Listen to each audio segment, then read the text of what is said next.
De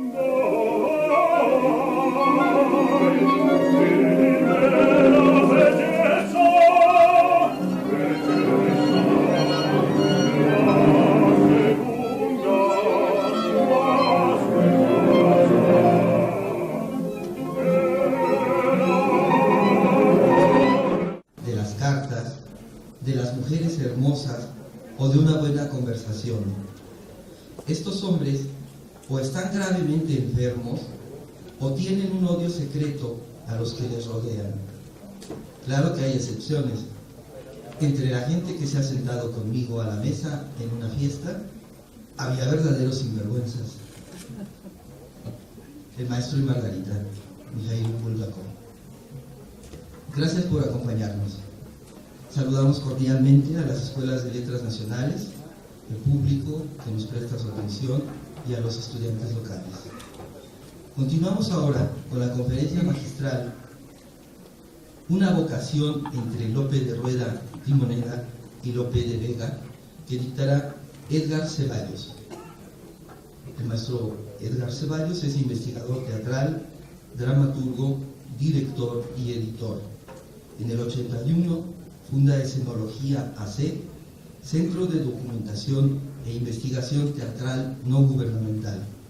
A partir de entonces, dirige la serie de publicaciones sobre técnica y teoría teatral, dramaturgia, danza, música y ópera. Con más de un centenar de títulos, esta institución trasciende como una de las más importantes de Iberoamérica especializada en este género. En el 89, funda y dirige la revista Máscara, cuaderno de reflexión sobre escenología, merecedora del premio Ollantay del 90, otorgado por el Centro Latinoamericano de Creación e Investigación Teatral de Venezuela. Ha publicado varios libros, entre estos, el Diccionario Enciclopédico Básico de Teatro Mexicano, Principios de Dirección Escénica, Principios de Construcción Dramática, El Libro de Oro de los Payasos, Enrique Ruelas y el Teatro, y Teatro de Autor. Este último en coautoría con José Soré. Editor de Historia del Arte Escénico de Enrique Ruelas Espinosa.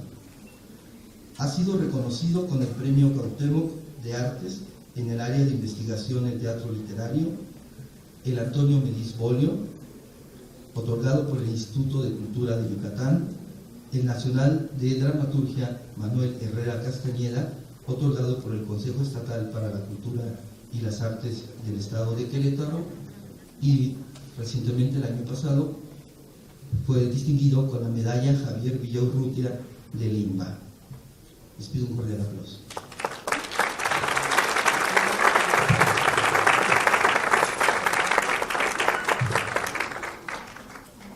Muchas gracias. No intentaré repetir los agradecimientos que han formulado cada uno de los participantes, simplemente me adhiero a ellos y como algo diferente quiero dedicarle esta charla a un amigo entrañable, un casi hermano en este oficio. Me refiero a Luis Palacios Hernández, el decano del teatro aquí en Guanajuato. Dicho esto, empecemos con esta reflexión. A manera de antecedentes, diré que las cruzadas terminan con la Edad Media porque los señores feudales pierden tierra y poder y con ellos son desplazados por un rey. En España no ocurre lo mismo, ya que los poderosos ven transcurrir el medievo en un intento por recuperar su territorio.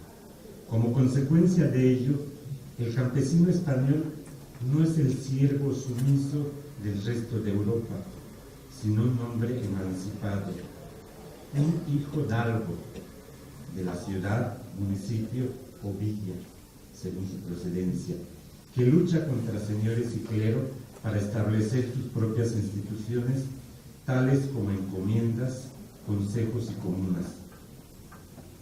8 siglos de lucha contra los árabes le inculcan valor cívico, iniciativa guerrera y fe en la espada.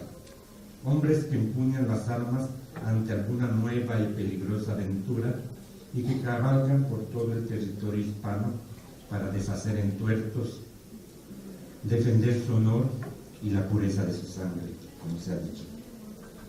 Estos hijos de algo o hidalgos que saben leer y con ánimo dispuesto de acometer cualquier peligro, alimentan su vocación con libros de caballería como Amadís de Gaula. Son numerosos los títulos publicados entre los siglos XV y XVI, y hubieran sido más si la pluma de Cervantes no acelera su exterminio. Antecesoras del melodrama, estas novelas de caballería exaltan la pasión y el deseo entre una clase poco educada, damas hermosas, placeres amorosos, hechiceros, hadas, genios, monstruos, pero sobre todo, torneos y conquistas temerarias llaman su atención. Este espíritu heroico se manifiesta en los romances cantados por toda la península, dedicados al Cid campeador Rodrigo Díaz de Vivar, Bernardo del Carpio, Fernán González y otros caudillos. A finales del siglo XV y principios del XVI, España termina con la dominación árabe al tomar Granada y reconquista finalmente su territorio, expulsa a musulmanes y judíos y se encuentra en la cúspide. Como una de las más grandes epopeyas de la historia, conquista y coloniza un nuevo mundo, una tierra firme de especiería y suspendida entre el cielo y el infierno. Con energía, valor y paciencia, llega a un continente desconocido en busca de quimeras, montañas de plata, islas envueltas en bruma, donde habitan amazonas y gigantes, o la fuente de la eterna juventud, el Dorado, jardines donde las flores son piedras preciosas, sirenas, grifos y todo cuanto existe en la Finisterra de los mapamundi medievales. Es un tiempo difícil por la tensión social que comienza a darse entre cristianos viejos triunfalistas y nuevos conversos dominados. Lo segundo alimenta lo primero. Los hidalgos cruzan el Atlántico en busca de nuevas encomiendas en el continente recién descubierto. Dueña de un nuevo mundo, lo va a hacer también de un antiguo, al expandir la hegemonía española por el viejo continente. Pone sitio y saquea Roma, impone un papa español y otro, un capitán de igual nacionalidad, crea una orden religiosa para contener la reforma. Dominan los Países Bajos, así como a varios reinos alemanes, además de Borgoña, Sicilia, Nápoles y Cerdeña, donde establecen virreinatos. Derrota y captura a Francisco I de Francia, expulsa a los turcos hasta el Danubio y conquista Túnez. Todo ello en menos de un siglo constituye uno de los hechos más singulares en la historia europea. Y esto, logrado por una diminuta península de hidalgos, más cercana al África que a la propia Europa. La lucha entre cristianos e infieles, llámense ahora indios, inicia en el nuevo continente.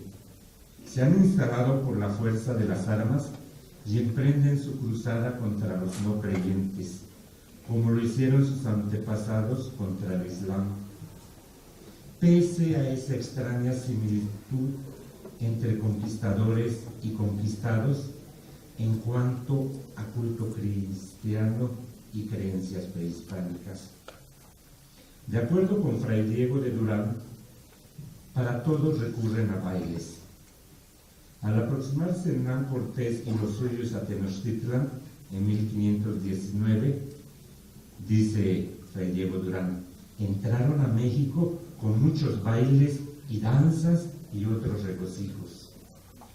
Pedro de Gante no tarda en descubrir que, al igual que la suya, toda la liturgia indígena se reduce a bailar y cantar por horas frente a sus dioses antes de proceder al sacrificio. Sobre este modelo ancestral, los frailes van a introducir cantos muy simples en latín para que los indios los repitan mientras danzan frente al altar.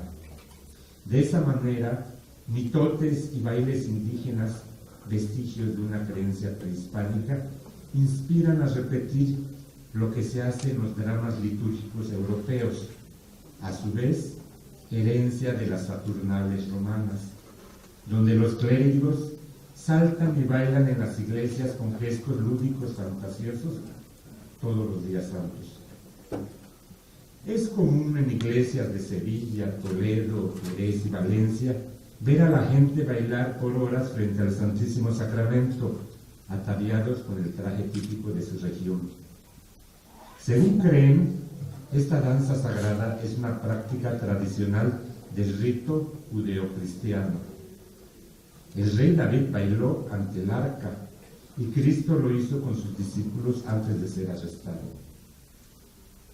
Por ambas similitudes, los misioneros aceptan que bailes y cantos sirven también para el nuevo culto. Pero ¿cómo dar a entender y explicar la buena nueva a un pueblo religioso colapsado por un shock cultural y el mestizaje? Los franciscanos apenas si conocen un vocablo náhuatl como para darse a entender. El recurso más natural es la pantomima. Su apostolado es por medio de señas, como señala un testimonio indígena de la época. Y cito: cuando vinieron los religiosos, como no sabían la lengua, no decían sino que en el infierno había fuego, sapos y culebras, y señalan con la mano la parte baja de la tierra. Luego de decir esto, elevan los ojos al cielo y dicen que el nuevo Dios está arriba, y apuntan con la mano. Esto lo dice siempre en los mercados y donde hay gente, y no saben decir otras palabras más que por señas. Conocedores de las habilidades histriónicas de los indios, pero también del interés que los españoles muestran por el teatro, los religiosos deciden matar dos pájaros con la misma piedra: enseñar e ilustrar los misterios de la religión a los indios y al mismo tiempo entretener a colonos recién llegados, todo a través del teatro, junto con otros divertimentos traídos de España vía Italia, como entremeses, bailes y torneos. La primera representación religioso-festiva en la colonia tiene lugar en 1525 con motivo de la instalación del Santísimo Sacramento en la iglesia de San Francisco, donde la población novohispana, incluida indígenas, celebran el acontecimiento. Fray Toribio de Benavente menciona que el teatro religioso como tal nace 3 años después en Tenochtitlan, el 6 de enero de 1528, con la representación en náhuatl de el ofrecimiento de los reyes al niño Jesús, donde cantos y danzas indígenas le imponen un carácter peculiar al espectáculo. Mientras tanto, al otro lado del Atlántico, Madrid es la ciudad del lujo y la ociosidad.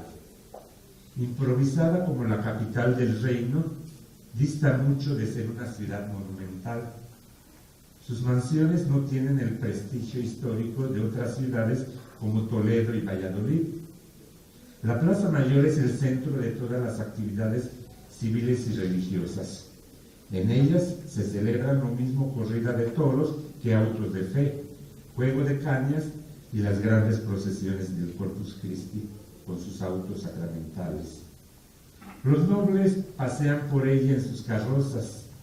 La clerecía viste los más variados hábitos, caballeros de triste o alegre figura, seguidos de sus respectivos escuderos, soldados de uniforme que alardean de sus hazañas en los tercios de Flandes o llegados de Italia, se codean con extranjeros de todas partes, principalmente alemanes y flamencos católicos.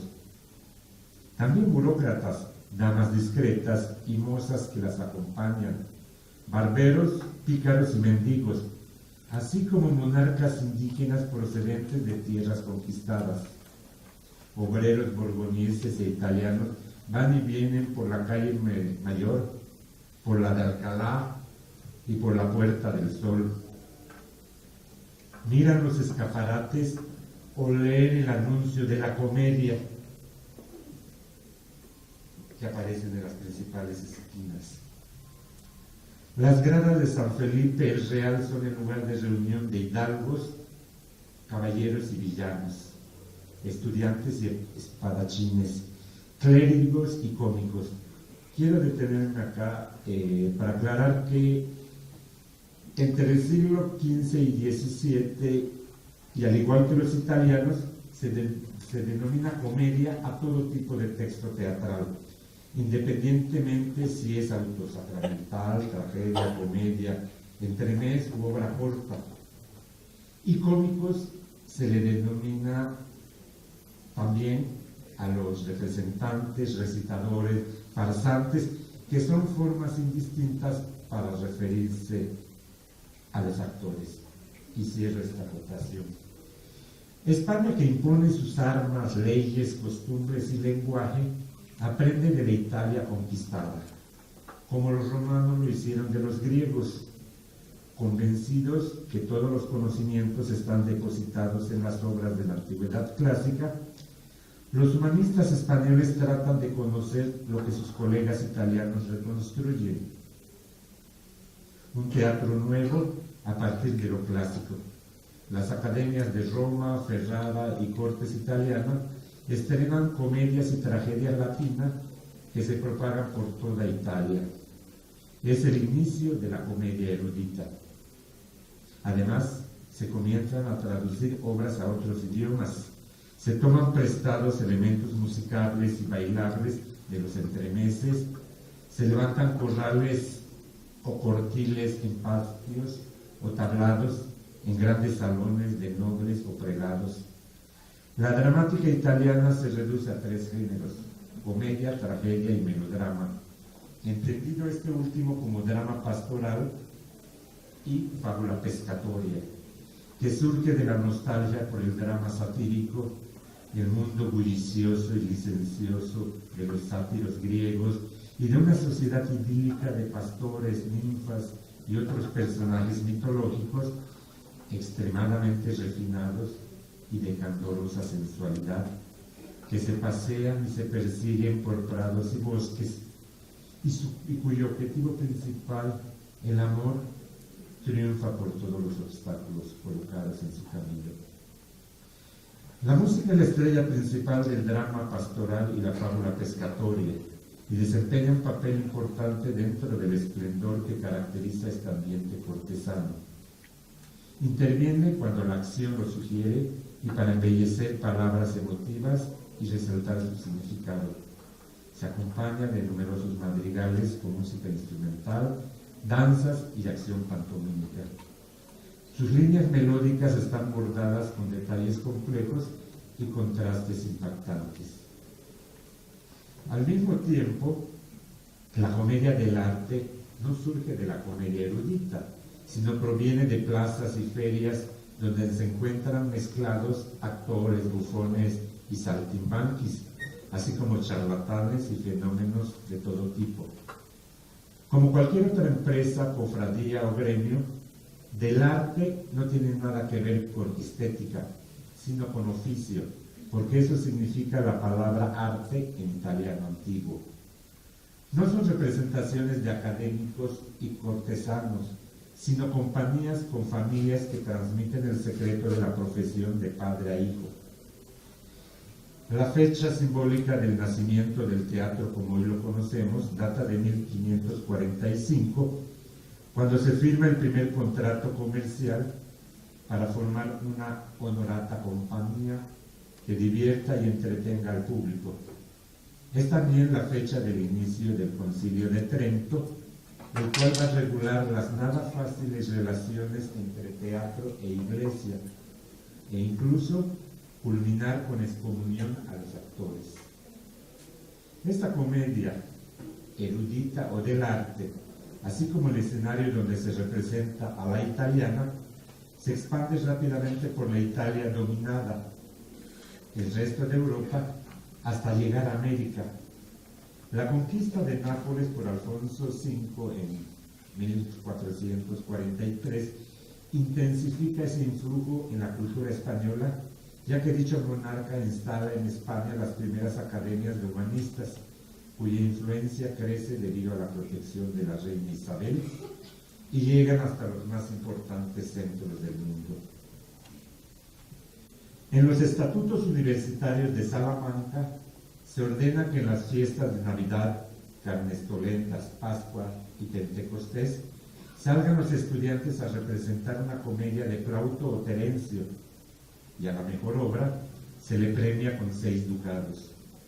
Alcalá sigue el mismo camino de recurrir a la práctica teatral como actividad obligatoria para fomentar el conocimiento de los clásicos, desarrollar oratoria, retórica y familiarizar a los estudiantes con el latín. Incluso en algunos conventos dedicados a la educación de muchachas, como en el monasterio de Jesús María de Valladolid, las clarisas de la Anunciación representan comedia erudita con sus alumnas, quienes no tienen reparo en asumir papeles masculinos. Este es un aspecto poco conocido del teatro español. El proyecto escolástico de los jesuitas recurre a ejercicios teatrales como práctica pedagógica para combatir herejías. Alemania, los Países Bajos, Europa Oriental y sus colonias de ultramar, dominados por los españoles, son territorios donde florece el teatro jesuita.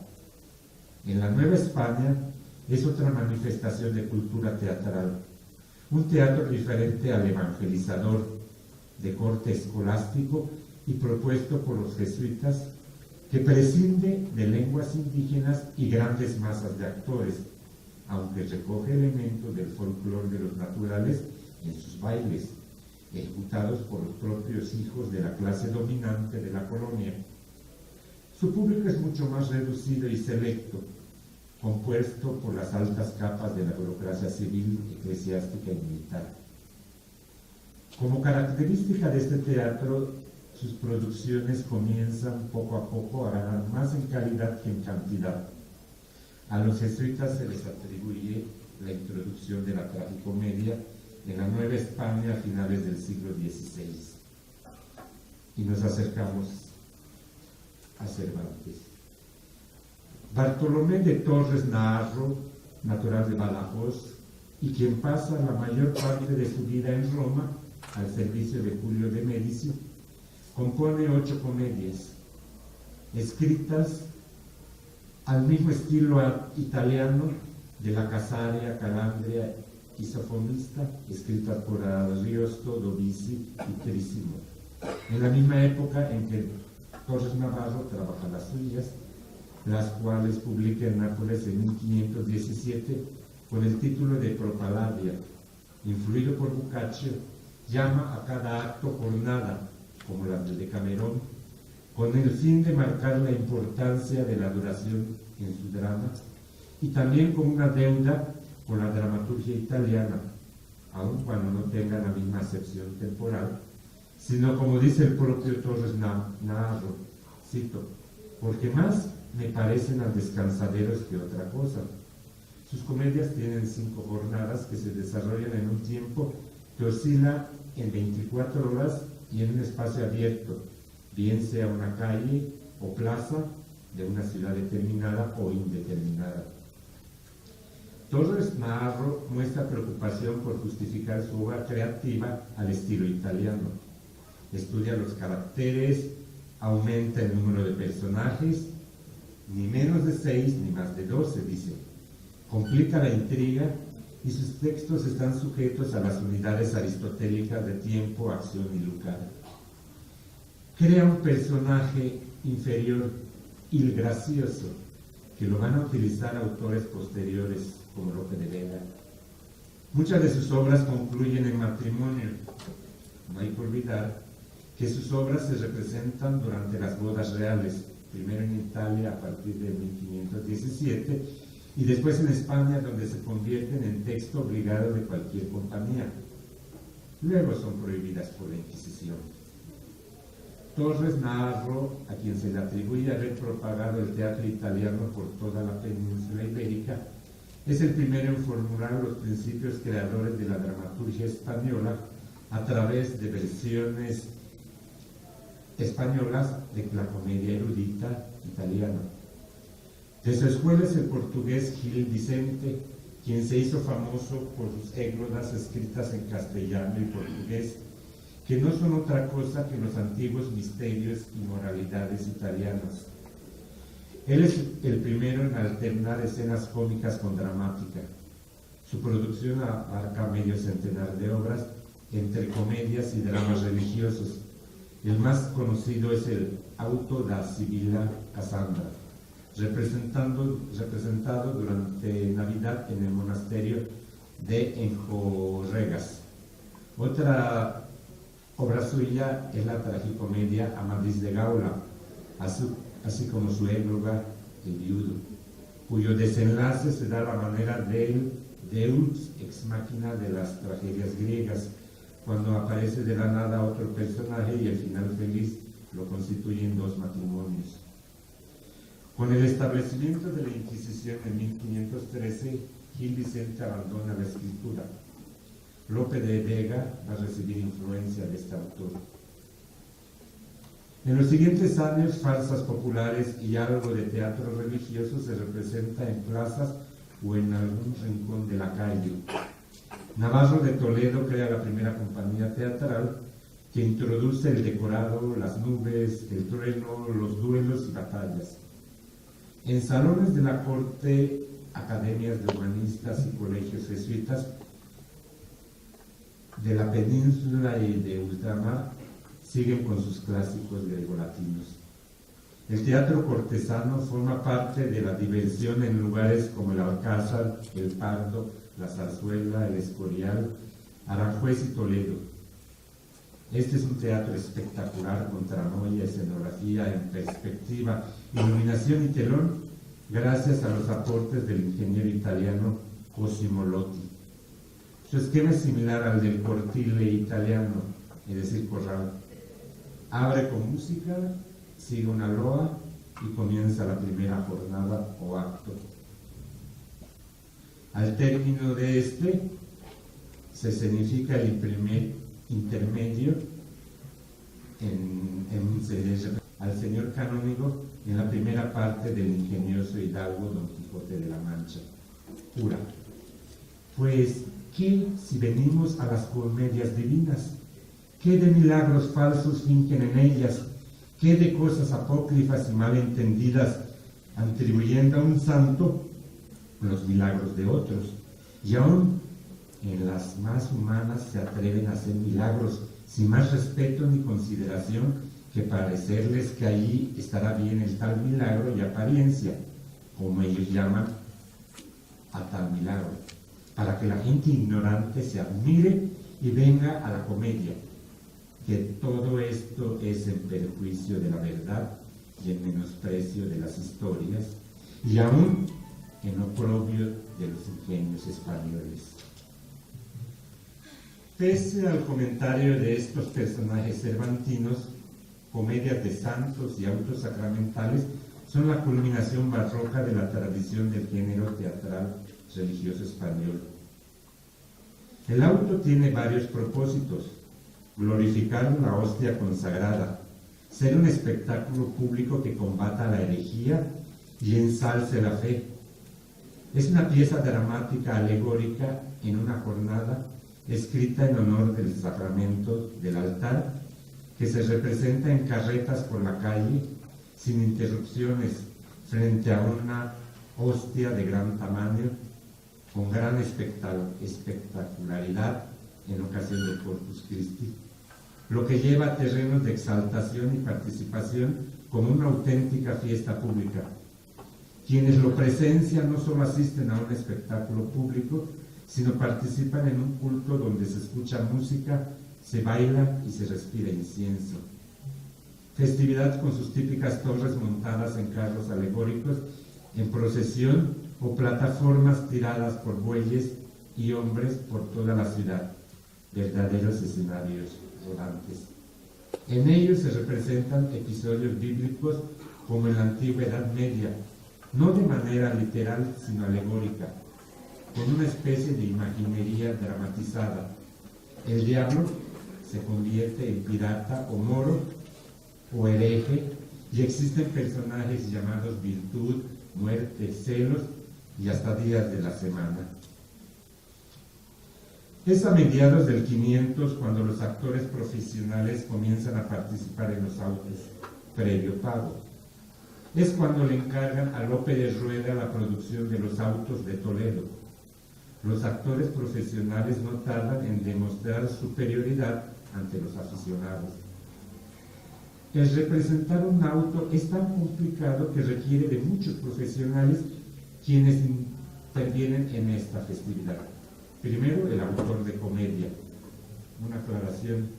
Autor de comedia es una referencia al productor o al director o al dueño de la compañía. Se le denominaba autor de comedia. Además de actores, el poeta dramático o dramaturgo, músicos y danzantes. Por lo general, en estas festividades se presentan 4 autos diferentes, uno seguido del otro, dada la creciente espectacularidad, riqueza de vestuario, decorado y efectos musicales. Se construye en palacio una gradería de estructura elaborada y barroca para acomodar al rey y los grandes de la corte, y en otra para funcionarios del ayuntamiento y el consejo. Abre la procesión la tarasca, monstruo de cartón, mitad mujer, serpiente, que simboliza a la ramera del Apocalipsis, y en cuyo interior se ocultan personas que la arrastran por todos lados y hacen que la bestia alargue y retraiga el cuello, y abra y cierre la boca para asustar a la gente. La tarasca es teatralmente, aparte de la hostia, uno de los componentes más fascinantes de la antigua procesión del Corpus. Sigue luego una comparsa de niños coronados de flores, quienes cantan himnos y letanías, así como cuadrillas de hombres y mujeres que ejecutan bailes típicos de la región, seguidos de 2 o 3 gigantes de cartón, por lo general moros o negros, que saltan grotescamente. Por último, con gran pompa y circunstancia, aparecen los sacerdotes que llevan al Santísimo Sacramento, colocado en una custodia de oro, y seguido de una devota y larga procesión a cuya cabeza marcha el monarca, con una vela encendida en la mano, acompañado de los grandes de escorte, embajadores y servidumbre, acompañados de una música dulce y suave. Al término de la procesión se significa al rey y acompañante los 4 autos, seguidos del servicio religioso habitual, y termina la ceremonia con danzas de turcos, de indios, de vejetes, de locos, de la cruz, de caballos y de gitanas. Y finalmente una danza con tambor que muestra el espíritu devotamente alegre, tal y como dice esta letra popular anónima. Si David, siendo quien era, rey, profeta y patriarca, bailaba delante un arca, delante de Dios, ¿qué hiciera? Diera saltos de placer por las calles y en la plaza. Y se representan al aire libre por la ciudad, sobre un tablado, colocado encima de las carretas entre meses y mojigangas.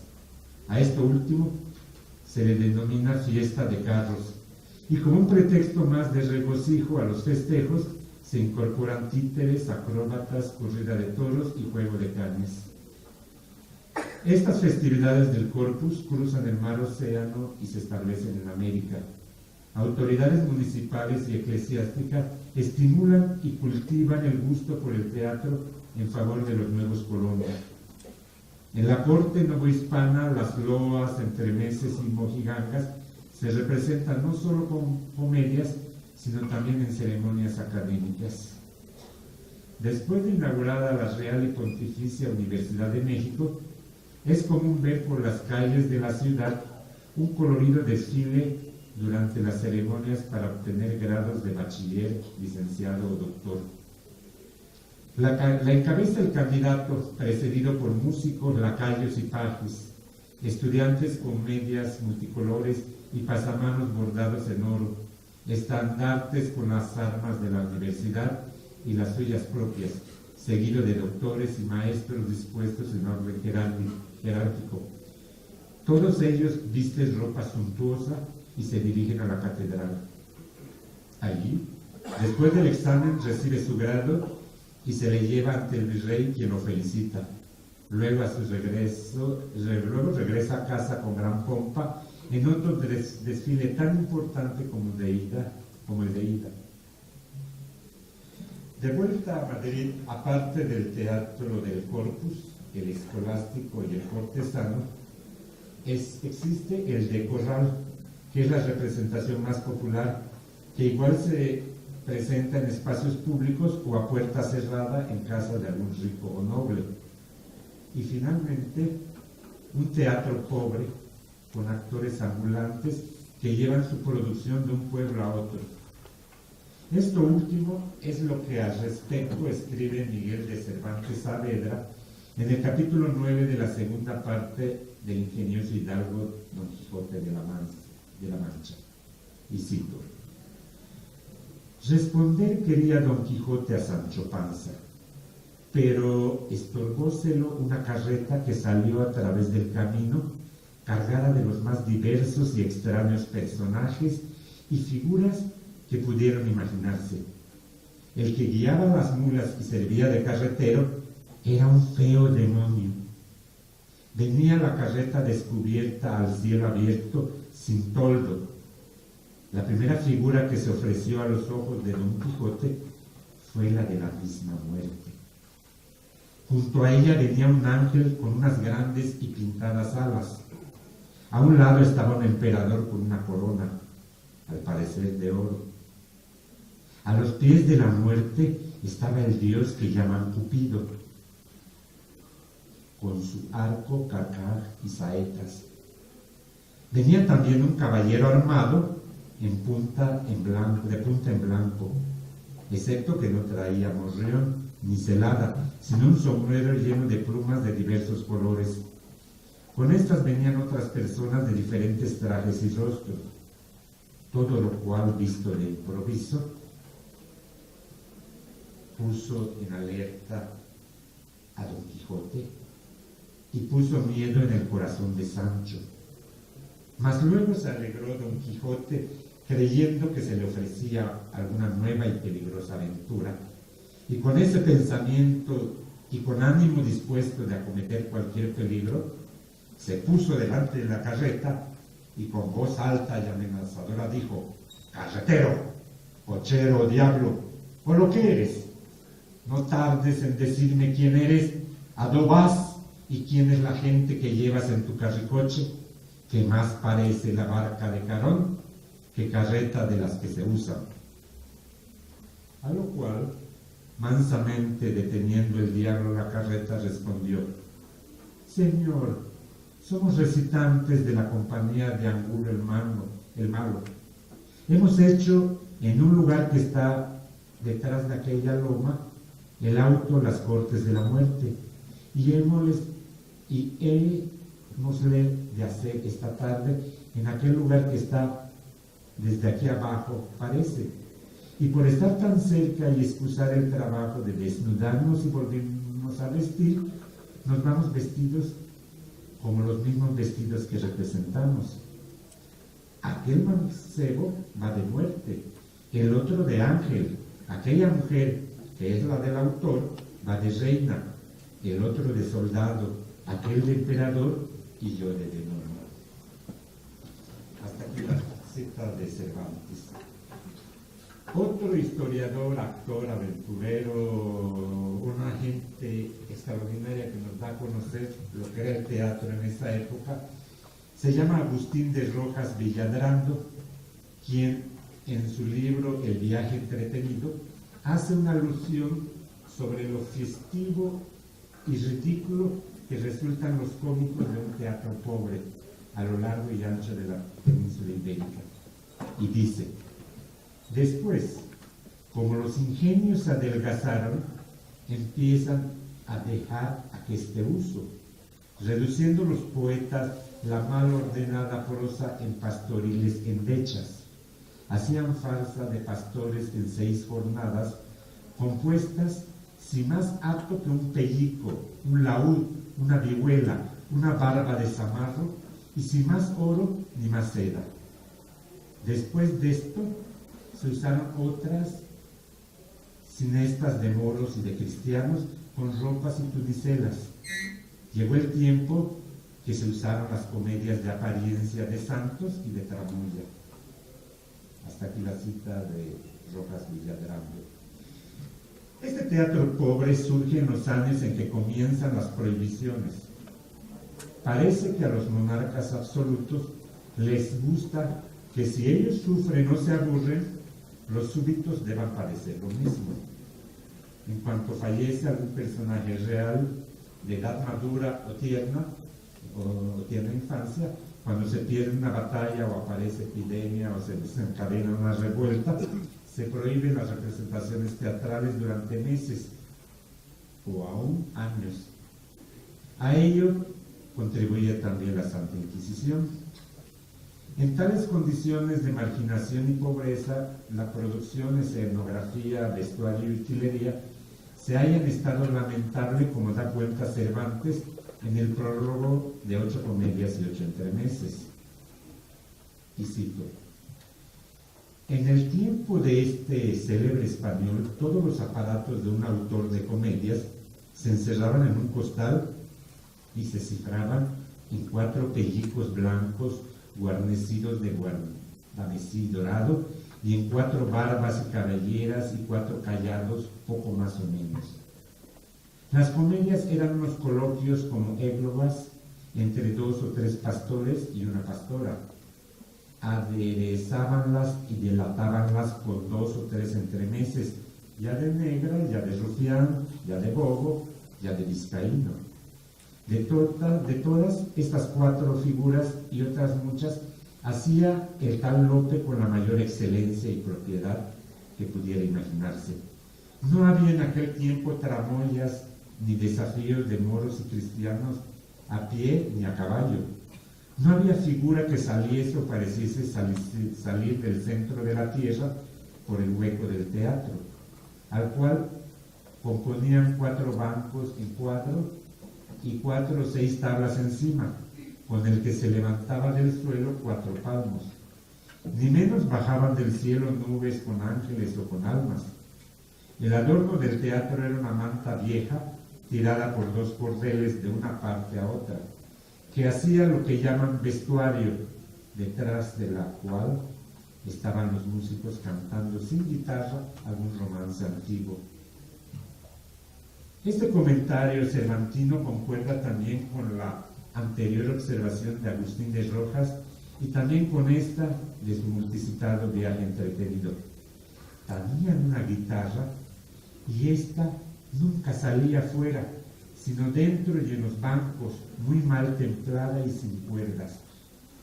Bailaba a la postre el bobo y sacaba tanta lengua que todo el vulgacho embobado de ver cosa aquella. Otro personaje de la época, Juan Rufo, el que ha sido mencionado también en este coloquio, en su obra Los 600 apotegmas, es también preciso en su información sobre el teatro pobre de las primeras 3 o 4 décadas del 500 hasta la llegada de Lope de Rueda. Y cito a Rufo: quien vio apenas a 30 años de las farsas la pobreza, de su estilo la rudeza y sus más humildes paños, quien vio que Lope de Rueda, inimitable varón, nunca salió de un mesón ni alcanzó a vestir de seda, 6 pellicos y callados, 2 flautas y un tamborino, 3 vestidos de camino con sus fieltros gironados, 1 o 2 comedias solas como camisas de pobre, la entrada a tarja de cobre y el teatro casi a solas, porque era un patio cruel, fragua ardiente en el estío, de invierno un helado río, que aún agora tiemblan de él, y porque estaba dudoso si un oyente, siendo ilustre y de razonable lustre, incurría en licencioso. Estos son algunos testimonios sobre el teatro pobre español en tiempos del sevillano Lope de Rueda, a quien estudiosos de su obra consideran el patriarca de este oficio. Agustín de Rojas también lo considera así y lo menciona en el viaje. Lope de Rueda, gracioso representante y en su tiempo gran poeta, empezó a poner la farsa en buen uso y orden buena, porque la repartió en actos, haciendo introito en ella, que ahora llamamos loa, y declaraban lo que eran las marañas, los amores. Este autor, Lope de Rueda, ahora olvidado, es quien inventa el paso, intervalo o paso, una especie de corte intermedio bufo entre actos, término más o menos equivalente a los entremeses. A Miguel Cervantes de Saavedra se le deben los primeros datos biográficos acerca de este artista. Cuando el autor de Quijote lo conoce, tiene 18 años, mientras Lope de Rueda, 60. De él dice en el prólogo de sus 8 comedias ya citado: dije que me acordaba de haber visto representar al gran Lope de Rueda, varón insigne en la representación y el entendimiento. Fue natural de Sevilla y de oficio batioja, que quiere decir los que hacen panes de oro. Fue admirable la poesía pastoril, y en este modo, ni entonces ni después acá ninguno le ha llevado ventaja. Y aunque por ser muchacho yo entonces no podía hacer juicio firme de la bondad de sus versos, por algunos que me quedaron en la memoria, vistos ahora en la edad madura que tengo, hallo ser verdad lo que he dicho. Murió Lope de Rueda, y por hombre excelente y famoso me enterraron en la iglesia mayor de Córdoba, entre 2 coros. Algunos estudiosos sobre la comedia del arte en España aseguran que se inició en la compañía de un tal Mucchio, aunque de esto hay datos contradictorios. Hay otro que asegura que fue una comedia erudita ligada a la corte y a la Academia de los Intronantis, en ocasión de las nupcias de la María Infanta, que Lope de Rueda, si al menos no trabajó en estas compañías, las vio representar, ya que aquí está la clave de la influencia italiana en su labor como actor y dramaturgo. Después vamos a saber todo de él cuando inicia sus giras, y después como quien recibe los mejores premios en las representaciones de Corpus que les encargan en Valencia, Valladolid y Toledo. Lope de Rueda no era un simple jugar o aficionado, ni un autor del montón. De ahí su estrecha y excelente relación con la nobleza. Finalmente, su buena aceptación por la jerarquía católica queda demostrada con el entierro de su cuerpo entre los 2 coros de la iglesia mayor de Córdoba. Los textos de Lope de Rueda de alguna manera se inspiran en Terencio, Plauto y la comedia erudita, de la cual recibe una importante influencia. Elimina caracteres y tramas incidentales y largas tiradas accesorias para hacer más claro el tema central. Transforma lo retórico y aburrido en algo que funciona en el escenario. Adapta los intermezzi al gusto español, igual los pasos. El texto lo reduce a 3 o 4 personajes, lenguaje castizo, diálogo chistoso y popular. A mediados de octubre, muchos años después, a mediados de octubre de 1955, El Teatro Universitario de Guanajuato, dirigido por Enrique Rueda, estrena Pasos, imaginería del mundo de Lope de Rueda, en la plazuela de Mejía Mora. La obra en cuestión incluye 4 pasos del padre del teatro español: Las aceitunas, Cornudo y contento, Pagar y no pagar, así como la carátula.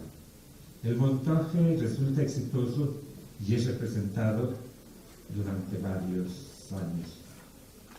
Otros autores en esta antes y después son el valenciano Juan de Timoneda, amigo y editor de Lope de Rueda, quien inicia su producción dramática con adaptaciones de obras de Plauto. Otro fue Juan de la Cueva, cuya obra El viejo enamorado trata de la rivalidad entre un anciano y un joven por el amor de una misma doncella. Con El infamador inaugura el tipo don Juanesco que luego inmortalizará Tirso de Molina. Es el precursor, Juan de la Cueva, del drama de capa y espada, y su tragedia Los 7 infantes de Lara, escrita aquí en la Nueva España, luego de una estadía de su autor por más de un lustro, es representada por primera vez en Sevilla en 1579. Trata de los rencores y desamores de doña Alhambra Bustos y su esposo Ruy Velázquez en contra de Gustavo Bustos, cuñado, hermano y padre de los 7 infantes. En cuanto a la propuesta de Torres Navarro de 5 jornadas o 5 actos, De la Cueva las reduce a 4 y mezcla lo cómico con lo trágico, la cual tiene poca observancia, ya que unos años por esos años aparece en escena Miguel de Cervantes Saavedra, quien reduce las 4 jornadas de su antecesor a 3, y es el primero en representar lo que imaginan y piensan sus personajes. Cervantes compone en su primera época una treintena de obras cortas, que si bien no fueron del todo exitosas, al menos, como ya se dijo acá, no corrieron su carrera con silbos, gritos, barahundas o esa ofrenda de pepinos que ya se ha mencionado. Su teatro, como lo plantea esta charla, es una transición entre la dramaturgia antigua y la de Lope de Vega. Él, como humano, es la dualidad del tránsito de las armas al de las letras. Y al final, el paso de las letras a la picaresca de un mundo heroico arrinconado por la generación que le sigue. Cervantes nace en Alcalá de Henares, es de formación autodidacta como su Don Quijote, aprende más de la vida, viajes y charlas que de los libros. Es un hombre más de acción que de reflexión. Se hace soldado a los 21 años y 3 después pelea por la cristiandad en Lepanto. Ahí es herido en el pecho y la mano izquierda, la cual pierde movimiento. Apenas repuesto de sus heridas, se incorpora al tercio de Lope de Figueroa en Nápoles y participa en la conquista de Túnez en 1573. Al año siguiente lo apresan corsarios turcos y lo llevan a Argel, donde permanece prisionero más de 5 años. Finalmente, después de 11 años de ausencia, regresa a España, justo cuando Felipe II se prepara para conquistar Portugal y participa en la campaña naval contra las Islas Terceras o Azores. En los siguientes 20 años va a mostrar un perfil trágico, presionado por la necesidad. Vive pobre y desastrado como el Quijote cuando se le descosen las medias, se le encarcela, excomulga, fracasa en su intento de ir a las Indias, olvida que el camino seguro es trasladarse a Sevilla en espera de la ocasión propicia para contratarse como criado y camarero de algún personaje importante que se embarque para las Indias, llámese virrey, arzobispo u oidor, y luego al desembarcar iniciar una nueva vida. Eso lo hicieron mucha gente de teatro que estuvo en la Nueva España. Como hombre y como artista vive una vida de trabajo sin descanso ni gloria. Al final ingresa a la Hermandad de Esclavos del Santísimo Sacramento y posteriormente a la Orden Terciaria Franciscana. Fallece un 23 de abril asistido por su esposa, un clérigo y muy pocos amigos. Lope de Vega acude a rezar al hombre cuya nobleza reconoce tardíamente. Nadie más se acuerda de Cervantes. Lo entierran en el convento de las monjas trinitarias de Madrid, aunque se ignora el lugar donde reposan sus restos. El poeta Francisco de Urbina le dedica unos versos a manera de epitafio. Caminante, el peregrino Cervantes aquí se encierra. Su cuerpo cubre la tierra, no su nombre, que es divino. En este antes y después ocurre un surgimiento de la actividad teatral y cunde en toda España y sus colonias la necesidad de ver teatro, una afición popular que comparte desde el hidalgo al pícaro, el fraile que entra disfrazado al corral, hasta las mujeres en la cazuela. No basta que los autores escriban como lo han hecho hasta entonces, sino que deben estar abiertos a lo que ese público quiere, darle gusto al auditorio y al mismo tiempo que lo que se escriba sea de calidad, de acuerdo con sus intereses artísticos. Sobre esta premisa se finca el teatro español posterior a Cervantes.